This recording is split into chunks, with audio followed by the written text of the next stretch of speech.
இது வரைக்கும் எந்த ஒரு தமிழ் ஆக்டர்ஸுமே இந்த விஷயத்தை பத்தி ஓப்பனா பேசினதே இல்ல. ஆனா சிம்பு மற்றும் ஜெயம் ரவி இந்த ரெண்டு பெரிய ஆக்டர்ஸை பார்த்து இப்படி டக்குன்னு சொல்லிட்டாங்க. நக்கல்யா அவனுக்கு. அப்படி அவங்க ரெண்டு பேருமே பேசினது தளபதியை பத்தி தான். அப்படி அவங்க என்ன பேசியிருந்தாங்கன்னா, ஃபர்ஸ்ட் ஜெயம் ரவி கிட்ட ஒரு பிரஸ் மீட்ல ஒரு கொஸ்டின் கேட்டதுக்கு தலைக்கு ரெஸ்பெக்டாவும் தளபதியோட ஃபேன் பாய்னு நிரூபிச்சிருப்பாரு. அதே மாதிரி சிம்பு இன்னொரு இன்டர்வியூல தளபதிக்கு ரெஸ்பெக்டாவும் தலையோட ஃபேன் பாய்னு ப்ரூவ் பண்ணிருப்பாரு. அந்த ரெண்டு வீடியோ நீங்களே பாருங்க. அதுக்கு முன்னால உங்களுக்கு தளபதி பிடிக்குன்னா இந்த வீடியோக்கு ஒரு லைக் போட்டுருங்க. தலை பிடிக்குன்னா கமெண்ட்ல கிரீன் கலர் ஹார்ட் போட்டுருங்க. ரெண்டு பேருமே பிடிக்குன்னா நம்ம சேனலை சப்ஸ்கிரைப் பண்ணிடுங்க மக்களே. உங்ககிட்ட அஜித் அறிவுரை கேட்டான். தலை அஜித் அவரு தலைங்க, நம்ம கிட்ட போய் எதுக்குங்க? அவரெல்லாம் வந்து கஷ்டப்பட்டு வந்தவருங்க. பெரிய மரியாதை இருக்கு, அதுக்கு ஒரு பெரிய மரியாதை இருக்கு. நான் வந்து விஜய் அண்ணா ஃபேன் தான், இருந்தாலும் நான் அவரை மதிக்கிறேன். அஜித் விஜய் படம் ஒரே டைம்ல ரிலீஸ் ஆகுது.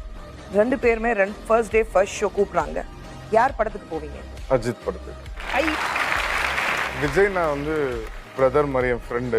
ஸோ அவருக்கே தெரியும் நான் அஜித் சார் ஃபேன்னு. ஸோ அவரே சரிடா போயிட்டு வா அப்படின்னு சொல்லுவாரு.